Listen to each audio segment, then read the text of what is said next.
Alright guys, Fitz back here for yet another cast here. Spawning here on the 9 o'clock position for the second game in this series. It will be SGS's Puyi here, and his opponent will be the creative build order person Nikon here, who went 3-hatch lurker last game and utilized the back door on that map, which this is the first time I've ever seen it utilized actually, just because there was side disruptors are stacked. So there is another back door on this map, so maybe 3-hatch lurker could be an option here, but the back door is only into the natural, not the main. And I'll just talk about this Heartbreak Ridge. Very simple map, pretty much standard map here. You have the back door, you can mine it out, and then you can go all the way up here, bring the ramp. Now it is almost in the main base, so you can always try to slip in there, but most of the time time will wall off in this matchup anyway, so it might be a little bit harder, but who knows, maybe we'll see again the same build. We'll have to find out, or it might just be another order. And the fanfare has ended, which means we get the Brood War music here. It looks like it's gonna be another 9 pool, yep. Or overpool. Is it overpool 9? I honestly never actually ever thought about it. I thought maybe. Well, then again, you need it. Yeah, I guess it was an overpool. So I guess it's not like a 9 pool. So yeah, it's just like an economic thing. So I maybe read into that too much. He's just overpooling this game. So never mind. Okay, so I'm just mixing up a couple build orders. So never mind. Okay, so all right. So it's gonna add the 12th. So 9 hatch, 9 pool into expand. But this SCV though by Nikon, by Puyi actually will potentially could. No. Nikon's like, dude, you know what? I'm gonna let it appear that I'm gonna take my 3rd, but I'm actually just gonna take my natural because he's just gonna walk away and bam, throw it down. So all that fun stuff. Now Puyi is putting down barracks, getting gas, so we might go mech actually. Yeah, actually, yeah, I think Puyi. There'd be no reason to get. Well, I guess he could go like eBay with like all those stim timing and all those upgrades, but definitely looking like mech. Definitely looking like mech. Yeah. Now this could also just be, vulture transition eventually. I honestly have no idea, but okay. So we're getting gas now.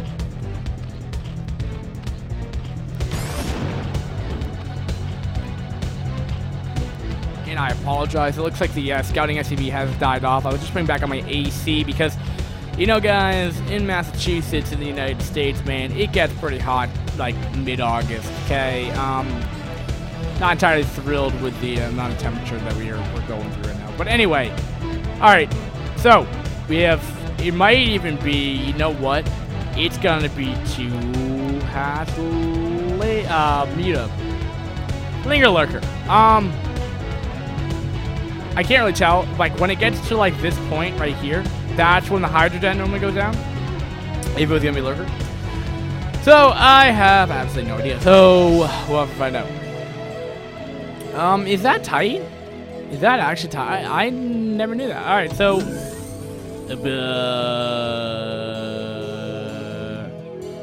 Alright. Well, Dingle agreed to putting the CC down, not inside the. Putting it right outside, right on the expansion instead of like lifting it off. But hey, whatever. Evo chamber going down. What is he doing? Okay. You know what that's for? It's so vultures don't run by. And that's the whole reason. That is absolutely the whole reason. Yep. He's gonna lose drones. He's going to. So this vulture is actually a big pain in the ass to deal with. But he's doing a good job. Nikon's doing a really good job of holding that off. And are we seeing a buy or retransition? No. We're going back. At least I think we are. He stopped the natural mining for a while. How many kills that guy get? 5. That vulture has paid for itself times over and over again. So. We'll have to find out. We'll have to find out because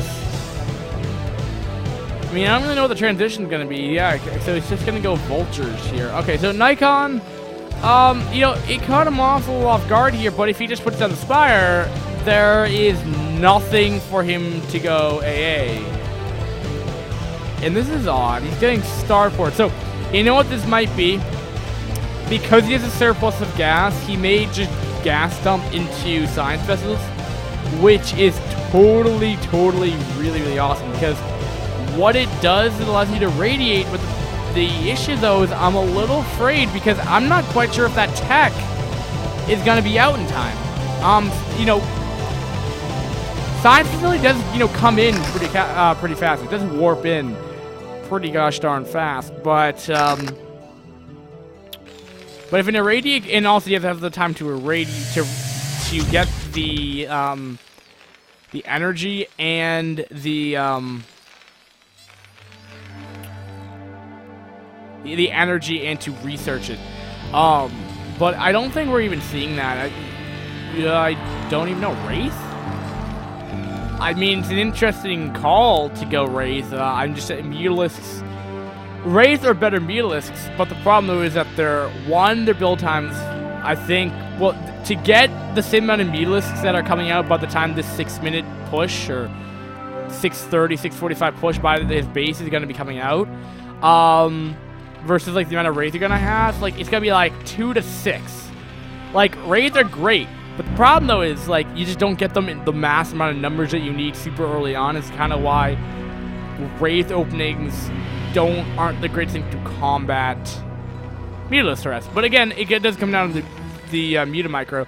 And not enough, though, I'm surprised. Well, never mind. I'm just going to shut up and just watch what happens here. No, he's just going to fly right over the natural.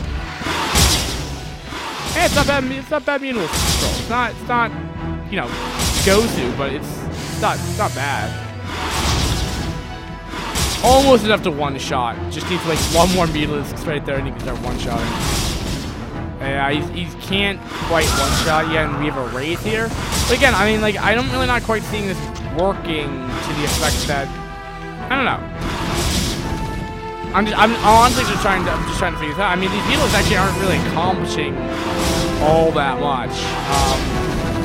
The Wraith, though, you know, it's definitely, you know, getting off hits, but these Beetles really haven't taken much damage, and nor has the damage really been dealt.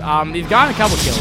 Whoa, hold on, actually, he may have done way more. He's gotten like 5 SCP kills, which is like totally fine compared to like the numbers that he had to deal with earlier. But this is what I was a little afraid of, because he's not reinforcing right now, and he could be producing Beetles right now. But he's spending so much time mutamicroing. He's actually just flipping up on the macro side of things, and also he's probably I think it was supply block. So we're gonna have a ton of Mutalisks coming out this first push. He's like last 3 or 4 in this pack. Isn't gonna do too much. They may die. Hopefully they don't. But, I mean, we have 9 Mutalisks on the field now, compared to, like, 5 Marines, and that's the only AA that exists. And a whole bunch more Mutalisks just popped. So, we have 15 now, compared to 9. Compared to, like, 4 to 9 to 15, like, I mean, we have, like, a control group in, like, a quarter. Or this stuff. I mean, there's a lot of anti-air now, though. I mean, like, that's a lot of turrets. The only thing, though, is the north part of his base is completely exposed right here, and that's exactly where he's going. So, and it's partially because of the building placement he's put, because the depots are, like, right next to the CD, but, so he's just gonna go into production. I mean, and he's just going around.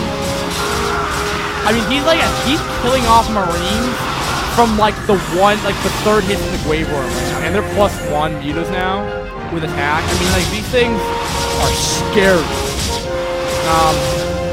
And it's cheesy. I mean, this is exactly cheesy. Nikon just went for a cheesy build here. I mean, it's nothing, like, super special that he did. It's just, he microed his best, installed Terran, stopped the natural from going up, and then ultimately just build up so many back at home that he's just going to be able to overrun Terran. So, I mean, this is totally fine. And there's the Irradiate that I was talking about earlier, and there's the Science Vessel. So, he eventually got up that tech to deal with that. And Irradiate is a fine way to deal with this. The only thing is you have to get that Irradiate up. And this is a very delayed rush to it. This is more of like probably like a standard timing for a radiate than anything else now. He's definitely trying to keep up the turret, but it falls down. There's the GG by Puyi. Well played by everyone today. I think I have like one more series to cast, guys. It has been a fun time. And I'm actually probably just gonna go and not cast that right away because I need to do some work, and then I need to go to work for about 3 hours and then be back and then I'll do some more casting. Alright guys, thanks for watching iCup StarCraft TV. It has been real, it has been fun, it has been fantastic, energetic, all those fun things. And more importantly, if you want to help us out, you can like, comment, or subscribe to our videos. Guys, thanks for watching iCup StarCraft TV. Fitz signing out here, and have a great day, guys. Peace.